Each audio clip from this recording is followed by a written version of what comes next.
নমস্কার, অনন্যার আরেকটি এপিসোডে আপনাদের স্বাগত জানাচ্ছি। আজকে যিনি আমাদের সাথে আছেন এমন একজন মানুষ তার জার্নির কথা বলবে। তাকে শুনতে হয়েছিল নিজের লোকেদের কাছে তার দ্বারা কিছু হবে না, এবং সংসার সামলেও কি করে নিজের একটা ব্যবসাকে দাঁড় করানো যায় সেটা আজকে আমরা তার কাছ থেকে শুনে নেব। তিনি হচ্ছেন, নমস্কার, আমি Mala Dutta. Welcome to my show মালাদি। তো যে প্রশ্নটা আমরা প্রথম করে থাকি সবাইকে, আমি যেটা করি প্রথম, মালাদি আজকালকার দিনে কেমন আছো? আজকাল এত প্রতিকূলতা, তার মধ্যে আমি আমার বিজনেস নিয়ে ভালো আছি। দিদি, তোমার কি ধরনের ব্যবসা করো তুমি? আমার ব্যবসাটা হচ্ছে কসমেটিক্স, জুয়েলারি আছে। আচ্ছা, কসমেটিক আর জুয়েলারি। দিদি, এত ব্যবসা থাকতে হঠাৎ এই ব্যবসাতে এলে কেন, বা তোমার কিভাবে যোগাযোগ হলো এই ব্যবসাটার সাথে? আমি একটা বড় ফ্যামিলিতে ছিলাম এবং আমি আমার হাজব্যান্ডকে বলেছিলাম আমি শুধু হাউসওয়াইফ থাকতে চাই না, আমি কিছু একটা করতে চাই। আচ্ছা, তখন উনি ওই কথাটা মাথায় রেখে উনি আমাকে এই অপরচুনিটিটা এনে দেন, যেটা হচ্ছে আমার মেয়ে স্কুল বাসে যেত, সেখানে একজন ভদ্রমহিলা তার ছেলেকে দিতে আসতো। তখন উনি অ্যাভন করতেন, তো উনি আমাকে এই অপরচুনিটিটা আমার হাজব্যান্ডকে বলেন। তখন হাজব্যান্ড আমাকে এসে এই অপরচুনিটিটা শেয়ার করেন। তারপরে আমি এটাতে আস্তে আস্তে যুক্ত হয়ে আমার এই ব্যবসাটা আস্তে আস্তে শুরু হয়। আর এই ব্যবসাটা করতে আমার খুব সাহায্য করেছে আমার মেয়ের নাচের স্কুল ছিল আমার বাড়ির কাছেই, সেখানে আমার অনেক বন্ধুরা থাকতো। তারা আমাকে প্রথম ব্যবসাটা স্টার্ট করতে সাহায্য করেছে। আর সব থেকে বড় সাহায্য করেছে আমার মা প্রথম আমার প্রোডাক্ট নিয়ে আমাকে হেল্প করেছে।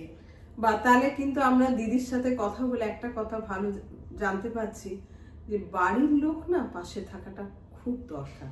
বাড়ির লোক যদি পাশে থাকে আমরা দেখব আমাদের রাস্তাটা খুব সহজ হয়ে যায় আমার।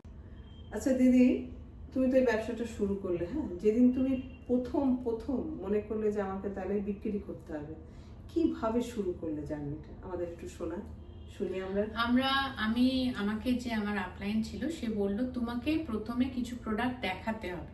তো তখন কিছু প্রোডাক্ট আমি কিনলাম, কিনে তারপরে আমার ব্যাগে করে তো নিয়ে গেছি, কিন্তু নাচের স্কুলে সব গ্যাদারিং এ বসে আছে, কিন্তু ব্যাগটা আমার হাতে আছে, আমি কাউকে দেখাতে পারিনি।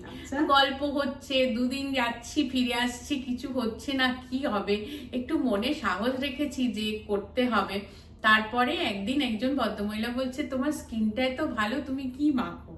তখন আমি ওই অ্যাভনের কথাটা বললাম। তারপর থেকে ওরা নিতে শুরু করলো, এবং ওরা এতটাই, সব থেকে বড় কথা হচ্ছে আমি কাউকে না কোনোদিন জোর করিনি যে এটা নিতেই হবে, এটা নাও, এটার পরে ইভেন অনেকে আমার কাছ থেকে জিনিস নিয়েছে আবার নিতে চাইছে, তখন আমি বলতাম যে আগে ওটা শেষ করো তারপরে নাও। আর আমাদের এখানে প্রোডাক্ট ট্রেনিংটা এত ভালো হয়, প্রত্যেকটা প্রোডাক্টের ইনগ্রিডিয়েন্টস আর কার জন্য কি দরকার সেটা এত সুন্দর করে ট্রেনিং দেওয়া হয়, সেজন্য মানুষকে দেখে তাকে বুঝে তারপর প্রোডাক্ট আমরা দিই। এই জন্য কখনো কারোর ওই প্রোডাক্ট নিয়ে কোনো আপত্তি থাকে না, এবং আমাদের প্রোডাক্ট না কথা বলে, আমাদের কিছু বলতে হয় না, প্রোডাক্টটা লাগালে তারা বুঝতে পারে। কারণ আমাদের নিউ ইয়র্কের স্যাফরনে একটা ল্যাবরেটরি আছে যেখানে 300 সায়েন্টিস্ট কাজ করে, এবং ওই সায়েন্টিস্টরা দিনের সারাক্ষণ ওরা চেষ্টা করছে নতুন নতুন আবিষ্কার করার। সেই প্রোডাক্টগুলো আমাদের এখানে এনে আমরা লোকজনকে দিচ্ছি। ওই জন্য খুব ডার্মাটোলজিক্যালি টেস্টেড এই প্রোডাক্টগুলো, ওই জন্য কখনো কারোর কিছু হয়নি। ঠিক মতো প্রোডাক্ট যদি ঠিক চয়েস করে তার স্কিন বুঝে দেওয়া যায়, তাদের কোনোদিন কোনো অসুবিধে হয়। বাহ, এটা আমরা অ্যাভনের সম্পর্কে অনেক কিছু জানলাম, যে কিভাবে জিনিসটা ওরা প্রোডাক্ট করে, কিভাবে আসে, এবং আমাদের নিজেদের দেখে যারা বিক্রি করেন তারা দেখে বুঝতে পারেন, যে বলে দেন যে আমরা কোন প্রোডাক্টটা তোমার জন্য ঠিক। তাই তো? আমাদেরকে ওই ট্রেনিং গুলো দেওয়া হয়, ডার্মাটোলজিস্ট আসে, মোহিত নারায়ণ এসেছিল, আমাদের ফেশিয়াল কি করে করতে হয় সেগুলো শেখায়।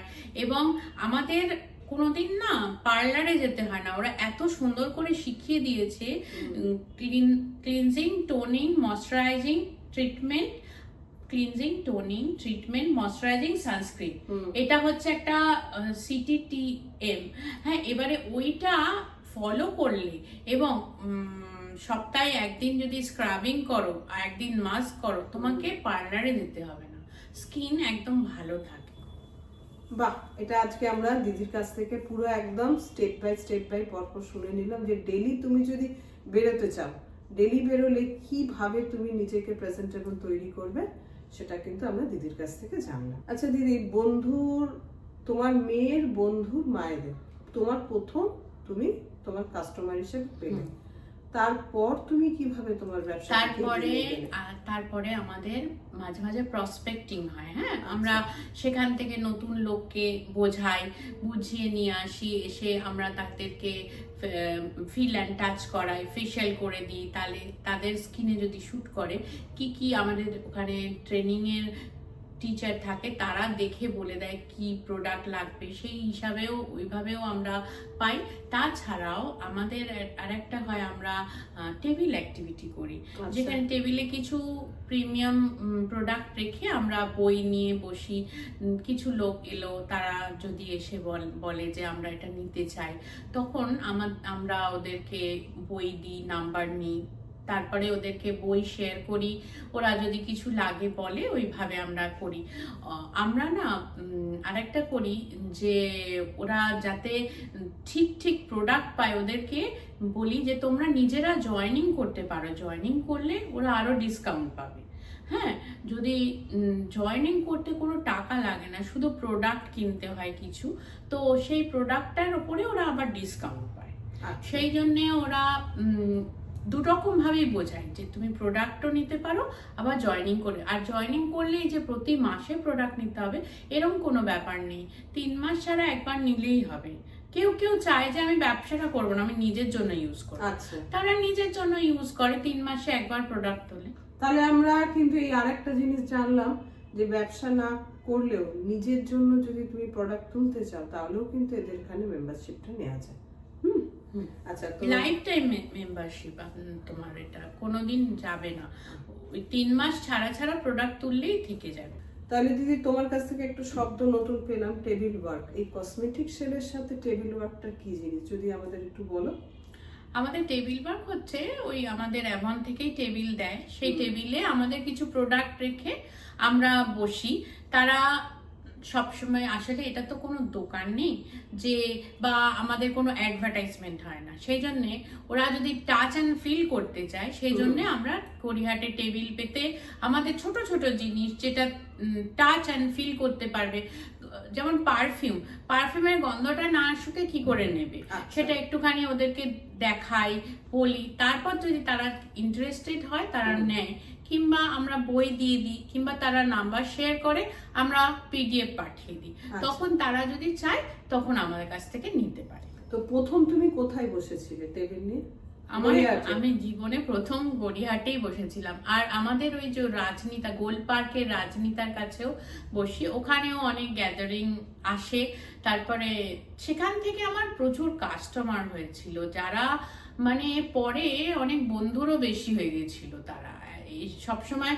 আর ওই একটা ব্যাপারে মানে আমি সব জায়গায়, আমি আমার কোনো নিজের সম্বন্ধে বলছি না, একটা কথাই সবাই বলেছে যে তুমি কখনো জোর করো না, এই জন্য তুমি আর কখনো পুশ সেলিং করো না, এই জন্য তোমাকে আমাদের ভালো লাগে, তোমার কাছ থেকে যখন দরকার লাগবে আমরা নিজেরা চেয়ে নেব। এমন অনেক হয়েছে যে 1 বছর পরও ওই প্রোডাক্টটা আমি শেষ হয়েছে, তোমার কাছ থেকেই নেবো। এখন কিন্তু অ্যাভনের অনেক রিপ্রেজেন্টেটিভ আছে, তারা তার থেকে নিতেই পারতো, কিন্তু না, তোমার থেকে নেবো, তুমি ঠিক দেখে বুঝে দাও, এটা বলেছে। তুমি একটা আমার কাছে বড় পাওয়া। হাউসওয়াইফ, হ্যাঁ, অনেকের বাড়িতে তো প্রচুর রেস্ট্রিকশন আছে। এই যে তুমি গড়িয়াহাটে টেবিল পেতে বসে তুমি যেটা বিক্রি করলে, তোমার বাড়ি থেকে কিছু আপত্তি করে না? আমার বাড়ির থেকে বিশাল আপত্তি ছিল, আমার মা এটা কোনোদিন মেনে নেয়নি, আমার হাজবেন্ডেরও একটু আপত্তি ছিল। আচ্ছা দিদি, তোমার সাথে যে কথা বলে জেনেছি তোমাদের একটা টেবিল ওয়ার্ক আছে। টেবিল ওয়ার্কটা কি বা কোথায় তুমি প্রথম বসে টেবিল ওয়ার্কটা শুরু করলে? টেবিল ওয়ার্ক প্রথমে গড়িয়াহাটে করেছি, আবার গোল পার্কেও রাজনীতার কাছে করেছি। ওটা আমাদের অ্যাভন থেকেই টেবিল পাওয়া যায়। টেবিলটা আমরা রেখে ওখানে যে সমস্ত প্রোডাক্টগুলো, ছোট ছোট প্রোডাক্ট যেগুলো টাচ অ্যান্ড ফিল করলে মানুষ বুঝতে পারবে, যে কারণ আমাদের তো কোনো অ্যাডভার্টাইজমেন্ট নেই বা আমাদের কোনো দোকান নেই, দোকানে পাওয়া যায় না, এটা ডাইরেক্ট সেলিং কোম্পানি।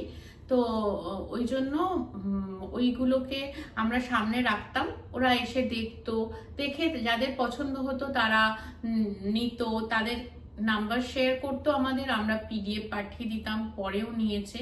এবং যারা আর কি মানে নিতে চাইতো তাদেরকে বলতাম যে তোমরা এখানে এসে দাঁড়াও, দিয়ে দেবো, বা আমরা অমুক দিন বসবো, তোমরা নিয়ে নেবে, এরকম ভাবেই আমরা সেল করেছি।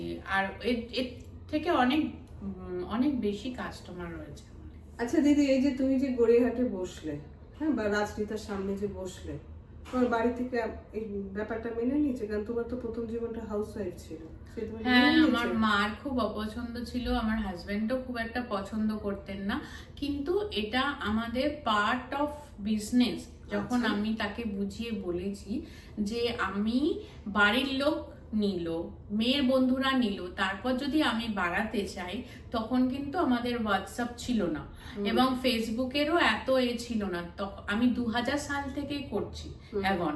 তো তখন যদি আমি কাস্টমার বাড়াতে চাই, তখন আমাকে আম জনতার সাথে কথা বলতে হয়। আচ্ছা, তো সেই জন্যই আমি তখন তাকে বুঝিয়ে সময় বার করে 2 ঘন্টা এরকম, তার মধ্যে মেয়েরও কোচিং থেকেছে, সেখান থেকে আবার তাকে বাড়ি দিয়ে এসে করেছি, এরকম ভাবেও করেছি আর কি কাজটা। দিদি তোমার তো এই ব্যবসাটা যখন শুরু করলে নিশ্চয়ই কিছু ধার বাকিতে করেছো, বা যখন প্রথম মার্কেটিং করতে হয়, এটাই তো হচ্ছে ব্যবসার পলিসি। তো আমার কথা হচ্ছে যে এইরকম কোনোদিন অভিজ্ঞতা আছে যে প্রোডাক্ট বিক্রি করেছো, সে ফেরত দিয়ে দিয়েছে, বা তোমাকে টাকা দেওয়ার জন্য খুব বাহানা করেছে, এইরকম জীবনে কোনোদিন অভিজ্ঞতা আছে? দেখো, প্রথমে এখানে কোনো ইনভেস্ট করতে হয়নি, তাও আমার হাজবেন্ড আর আমার বাবা আমাকে প্রথম পুঁজিটা দিয়েছিল। হ্যাঁ, আর কিন্তু তারপরে আমাদের কোম্পানিতে তখন ক্রেডিট চালু ছিল, 1 মাসের প্রোডাক্ট তুলে তোমাকে 1 মাস পর পেমেন্ট করতে হতো। আচ্ছা, সেটা এখন নেই, সেটা তখন ছিল। আর তারপরে দেখো, এই প্রোডাক্টগুলোর, যেমন এগুলো তো আমেরিকান কোম্পানি, অনেক বড়, এগুলোর দামটা বেশি, তেমনি চলে অনেক দিন, সেটা তো সবাই বোঝে না সবসময়। তো একটুখানি আমাকে ইনস্টলমেন্টে দিতে হয়েছে। কিছু মানুষ আছে প্রতি মাসের প্রথম তারিখে দিদি টাকা নিয়ে যাও, এরকম করতো। আর কিছু মানুষ একটু হতো, কিন্তু মেরে দেওয়া খুব কম মেরে দেওয়া, খুব মানে হাতে গোনা 2-1 জন বলতে পারি ওরকম করেছে, মোটামুটি সবাই দিয়েই দিয়েছে। বা এটা একটা কিন্তু আমাদের বর্তমান অবস্থায় যা পরিস্থিতি, তার মধ্যে ধারে দিয়ে দিদি কিন্তু 2-1 জন ছাড়া বাকি সবার টাকা কিন্তু পেয়ে গেছে। বা এই জায়গাটা কিন্তু খুব ভালো কথা, খুব ভালো লাগলো শুনলে। আচ্ছা দিদি, তাহলে তুমি প্রোডাক্টগুলো যদি ধরো তোমাকে কেউ অর্ডার দেয়, তাহলে তো তুমি তার বাড়ি গিয়েও দিয়ে আসো? হ্যাঁ, বাড়িতে দিয়ে আসো। কলকাতা শহরের মধ্যে হলে চার্জ লাগে না, বাড়িতে মোটামুটি কাছাকাছি সার্কেলে থাকলে চার্জ লাগে না। এবার অনেকে বলে যে কুরিয়ার করে দাও, সেই চার্জটা ওকে দিতে হয়। আচ্ছা, তাহলে তো এবার দিদির কাছে একটা খুব জানার ইচ্ছা হয়। আমরা সব সময় বলি না, মেয়েরা অনেক এগিয়ে গেছে। তুমি যেহেতু ডোর টু ডোর সেল করো, তাহলে তো অন্দরমহলের অনেকটা কাছাকাছি চলে গেছো। তো দিদি, তোমাকে একটা কথা আজকে খুব জানতে ইচ্ছা করছে, সত্যি কি 2025 সালে এসে মেয়েরা এগিয়ে গেছে? কিছু ক্ষেত্রে এগিয়েছে, কিন্তু কিছু ক্ষেত্রে এগোয়নি। যে ক্ষেত্রে এগিয়েছে, কিছু মানুষ আছে যারা স্বনির্ভর হয়েছে, তারা কিন্তু এই প্রোডাক্টগুলো কিনবার আগে 2বার জিজ্ঞেস করে না বা 2বার ভাবে না। হ্যাঁ, কিন্তু কিছু জন আছে যারা হাজবেন্ডের উপর নির্ভর করে, তারা কিন্তু খুবই মানে ওই ভাবে কিনবো কি কিনবো না, না দিদি এটা পরের মাসে নিই, এখন দেবে না, তখন আমার খুব কষ্ট হয়। মনে হয় যে ওরা যদি স্বনির্ভর হতো তাহলে কিন্তু ওদেরকে এটা ভাবতে হতো না, ওদের ইচ্ছে চাহিদাগুলোকে এভাবে দমিয়ে রাখতে হতো। তাহলে দেখো, আমরা আজকে 2025 সালে দাঁড়িয়ে এসে একটা খুব সত্য কথা জানতে পেরেছি যে আমাদের সমাজে এখনো কিন্তু বেশ কিছু শতাংশ মহিলা, তারা এখনো কিন্তু তাদের পরিবারের উপর ডিপেন্ডেন্ট। তাদের ইচ্ছা মতন তারা কিছু করতে পারে না, যে তাদের পরিবার থেকে কখন তাকে টাকা দেয়া হবে তার ওপর সে নির্ভরশীল, বা তার শখ আহ্লাদগুলো সে মেটাতে পারে। সেই জন্য আমি প্রতিটি মেয়েকে একটা কথা বলবো, যে তুমি হাউসওয়াইফ হও, তুমি চাকরি করো, সেটা তো আলাদা কথা। যার যেরাম ক্যাপাসিটি কিছু কাজ করো। ওই কে কখন তোমার অ্যাকাউন্টে টাকা ঢুকিয়ে দেবে, কে তোমার স্বামী তোমাকে কি দেবে, তোমার ছেলে মেয়ে তোমাকে কতটা টাকা দেবে, ওইটা না ভেবে নিজের যেটা তোমার দ্বারা সম্ভব সেই কাজটুকু করো। কারণ জানো তো, নিজের টাকা নিজের টাকা, নিজের বল নিজের বল। মানে আমি ইন্টারাক্ট করলাম তোমাকে, প্রত্যেক মানুষেরই কিন্তু একটা বিশেষ গুণ আছে, সেটার উপরেই যদি তারা কনসেন্ট্রেট করে এবং তাদের যদি মনের ইচ্ছে থাকে যে আমরা নিজেরা কিছু করব, তাদের হবেই। তুমি এক পা এগোলে তোমার সুযোগগুলো 10 পা এগিয়ে আসবে। তোমাকে মনে জোরটা রাখতে হবে যে আমাকে পেতে হবে, এটা আমি নিজে স্বনির্ভর হব, আমার জিনিসটা আমার ইচ্ছেটা আমি নিজের ইচ্ছে পূরণ করব। একদম, এটা একটা খুব ভালো কথা, খুব ভালো শিক্ষা আমরা আজকে সবাই পেলাম। আচ্ছা দিদি, তোমাকে একটা অন্য ধরনের একটু প্রশ্ন করছি। অ্যাজ এ সেলসম্যান হিসেবে তুমি তো বিভিন্ন স্টেটাসের মহিলাদের সাথে মিশেছো, বিভিন্ন স্টেটাসের মহিলাদের জিনিস বিক্রি করছো, তো এখনকার দিনে মেয়েদের তোমার কেমন লাগে? এখনকার দিনে মেয়েরা না আগের থেকে অনেক মানে অনেক উন্নত হয়েছে, ওদের চিন্তাধারাটা অনেক পাল্টেছে। হ্যাঁ, মানে ওরা কি বলবো, ওরা অনেক মানে স্বাধীন হয়েছে, কিন্তু ওরা স্বাধীনতা থেকে খুব লড়াই করে পেয়েছে, সেটা বোঝা যায়। এটা কিন্তু আপার ক্লাসেরও আর নিম্ন মধ্যবিত্তদের তো আছেই, কিন্তু আপার ক্লাসেরও খুব স্বাধীন নয়, তাদেরও যুদ্ধ করেই স্বাধীন হতে হয়েছে। যুদ্ধ করে স্বাধীন হতে হয়েছে। তো আমরা এখনকার দিনে হামেশাই শুনছি যে মেয়েরা তাদের স্বাধীনতাটাকে অন্য অন্য দিকে নিয়ে যাচ্ছে। কিন্তু আমার কাছে জানো তো, যারা প্রতিটি অনন্যা যারা এসেছেন তারা কিন্তু প্রত্যেকে বলেছেন আজকালকার দিনের মেয়েদের মানসিকতা একদম অন্যরকম পাল্টে গেছে, তাই তো দিদি? একদম।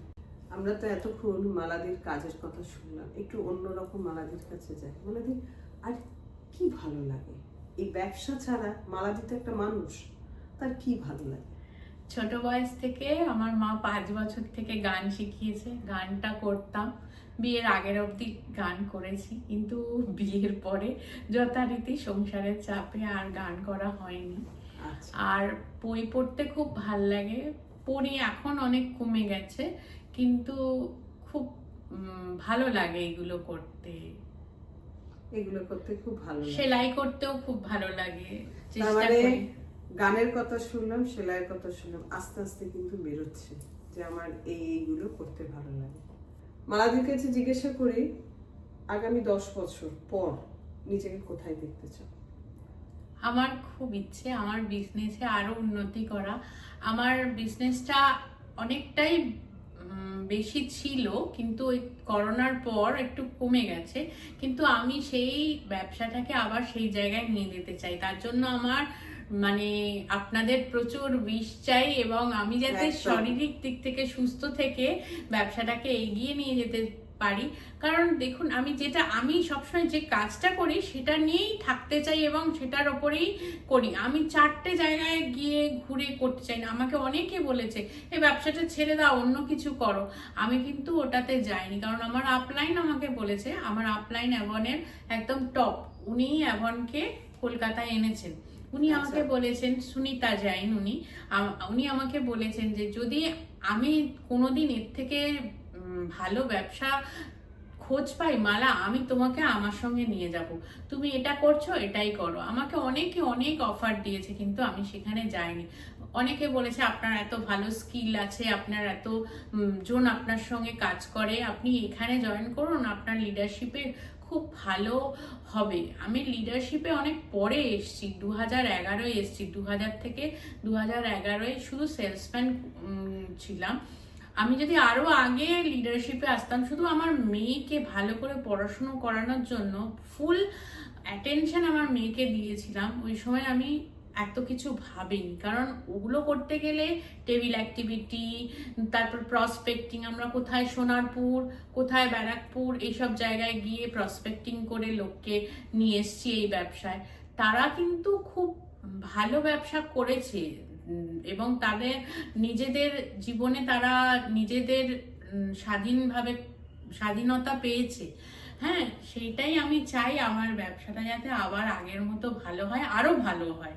আর আমাদের এভনে না এক একটা স্টেপ আছে, জাম্প করলে প্রচুর ইনসেন্টিভ, প্রচুর মানে টাকা পাওয়া যায় এবং ওরা খুব হেল্প করে। আমাদের যে জোন ম্যানেজাররা আছে তারা খুব হেল্প করে আমাদেরকে এইগুলো অ্যাচিভ করতে, এবং আমাদের অ্যাচিভ করলে বাইরে নিয়ে যায়, ভীষণ ভালো রেকমেন্ডেশন দেয়, আমাদেরকে গিফট দেয় এবং এত সুন্দর প্যাম্পার করে ওরা নিয়ে যায়, 5 স্টার হোটেলে রাখে। খুব আনন্দ করি আমরা সব মেয়েরা মিলে, ওই আনন্দের কোনো অন্য ভাগ হয় না। আমরা ওই মেয়েরা মিলে এত যখন বাড়ি ফিরে আসি, মানে একটা নতুন লাইফ নিয়ে ফিরে আসি। সারা দিনের কাজ করি করি, কিন্তু তারপর ওই যে একটা দিনের সেলিব্রেশন, ওটার পরে না আমরা একটা নতুন মানুষ হয়ে ফিরে আসি। তাহলে যদি কারোর যদি মনে হয় যে আমি অ্যাভন জয়েন করব, তো অবশ্যই দিদির সাথে যোগাযোগ করো।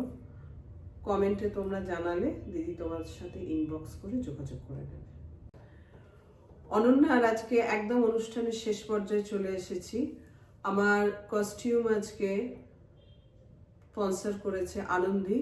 যদি তোমাদের আমার কস্টিউম ভালো লাগে তাহলে প্লিজ কমেন্টে লিখো, পিতা তোমার সাথে ইনবক্স করে নেবে।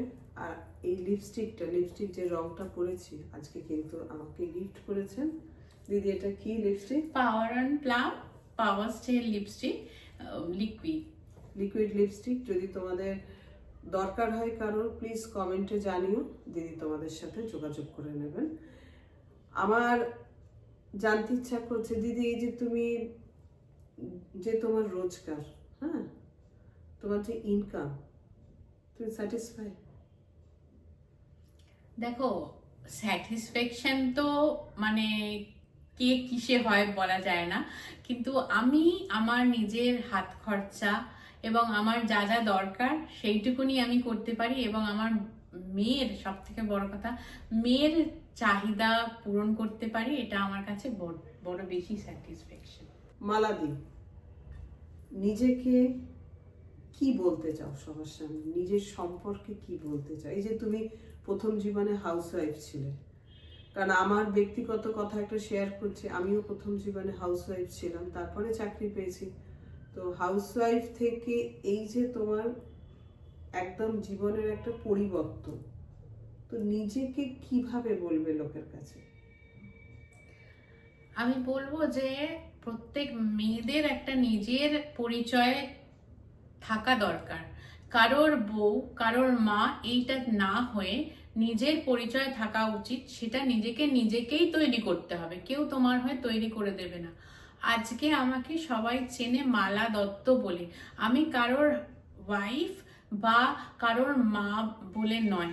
আমি আমার অ্যাভন থেকে যখন আমাদেরকে 5 স্টার হোটেলে নিয়ে গেছিল, প্রত্যেক হাজব্যান্ডরা তার বউকে নিয়ে যায়, আমি আমার হাজব্যান্ডকে নিয়ে গিয়েছিলাম 5 স্টার হোটেলে। আমাদেরকে সেদিন সারা দিন রেখেছিল, সেটা আমার কাছে বড় পাওয়া। আমি নিজের একটা পরিচিতি তৈরি করতে পেরেছি, এবং আমি চাই প্রত্যেকটা মেয়ে এরকম নিজের পরিচিতি তৈরি করুক এবং ভালো থাকুক।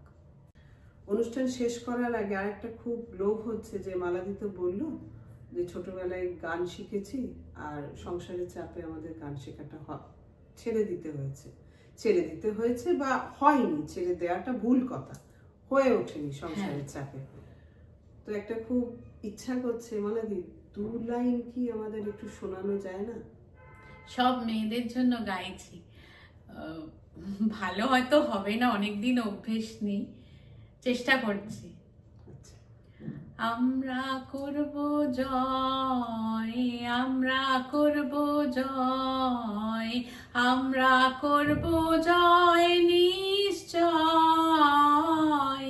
ও মনে বিশ্বাস আছে নিশ্চয়, আমরা করব জয় নিশ্চয়। বাহ, দারুণ লাগলো, একদম দুর্দান্ত ভাবে একটা শেষ হলো আজকের পর্ব। তাহলে যদি এই অনন্যার এই পর্বটা যদি তোমাদের ভালো লাগে তাহলে প্লিজ লাইক করো, শেয়ার করো, আর সবাইকে জানিও অনন্যার কথা। কেউ যদি মনে করো তার জীবনীটা এখানে এসে বলবে, যে সবাই অনুপ্রেরণা পাবে তোমার জীবনী থেকে, প্লিজ কমেন্টে লেখো, আমি তোমাদের সাথে যোগাযোগ করে নেব। সবাই খুব ভালো থেকো, আজকে এই অবধি, নমস্কার।